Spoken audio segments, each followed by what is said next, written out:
பெஞ்சல் புயல் சென்னைக்கு தென்கிழக்கு திசையில் 130 கிலோமீட்டர் தொலைவில் நிலை கொண்டுள்ளதால் சென்னை புறநகர் பகுதி முழுவதும் பலத்த மழை பெய்து வருகிறது.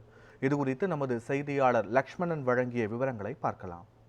பெஞ்சல் புயல் எதிரொலியாக சென்னை புறநகர் பகுதிகள் முழுவதுமே கடந்த ஒரு 24 மணி நேரமாக மிதமான மழை முதல் பலத்த மழையானது பெய்து வருகிறது. குறிப்பாக இந்த பெஞ்சல் புயலானது நேற்று மதியம் 2 மணி அளவில் தொடர்ந்து உருவான நிலையில் நேற்று மாலை முதலே புறநகர் பகுதிகள் முழுவதுமே பலத்த மழையானது கொட்டி தீர்த்து வருகிறது. அந்த வகையில் பார்த்தோம் என்றால் நேற்று இரவு முதலுமே தற்போது வரை பெய்து இருக்கக்கூடிய மழையின் காரணத்தினாலும் சென்னை புறநகர் பகுதியில் பல்வேறு தாழ்வான பகுதிகளில் மழைநீரானது குளம் போல் தேங்கி காட்சியளித்து வருகிறது. அந்த வகையில் நம்ம இருக்கக்கூடிய காட்சியானது சென்னை வள்ளுவர் கோட்டையில் தான் நாம் நின்று கொண்டிருக்கிறோம். இந்த காட்சிகளை பார்த்தாலே தெரியும். குறிப்பாக இந்த மழைநீரானது சாலையில் மட்டுமே 2 அடி முதல் 4 அடி வரை தற்போது குளம் போல் தேங்கி காட்சியளித்து வருகிறது. அது மட்டுமல்லாமல் இந்த பகுதியில் பார்த்தோம் என்றால் இருசக்கர வாகனம், கார் போன்ற எந்த வாகனமும் செல்ல முடியாமல் அவலமானது தற்போது இந்த பகுதியில் நிகழ்ந்து வருகிறது.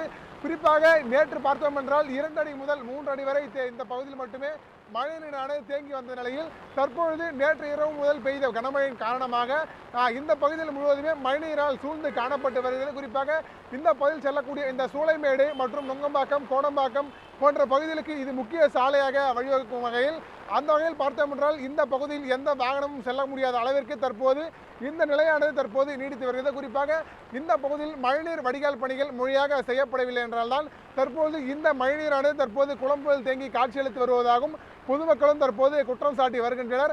அந்த வகையில் இங்கு அருகில் இருக்கக்கூடிய பூங்காவிலும் பொதுமக்கள் ஏராளமானோ தினமும் வருவது வழக்கம்.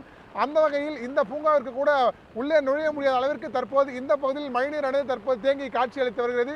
அது மட்டுமல்லாமல் இந்த நுங்கம்பாக்கம், கோடம்பாக்கம் போன்ற பகுதிகளுக்கு செல்லக்கூடிய முக்கிய பிரதான சாலையாக இந்த சாலை விளங்குவதாலும் இந்த பகுதியில் மழைநீர் முழுவதும் தேங்கியுள்ளதால் குறிப்பாக இந்த சோலைமேடு பகுதியில் சுற்றிய அளவிற்கு மழைநீரானது தேங்கி காணப்பட்டு வருவதாலும் மேலும் இந்த கீழ்ப்பாக்கம் போன்ற பகுதிகளுக்கு சுற்றிதான் இந்த நுங்கம்பாக்கம், கோடம்பாக்கம் போன்ற பகுதிகளுக்கு செல்ல அவலமானது தற்போது இந்த பகுதியில் நிகழ்ந்து வருகிறது. இந்த காட்சிகளை பார்த்தாலே தெரியும் எந்த அளவிற்கு இந்த மழைநீரானது தற்போது தேங்கி வருகிறது.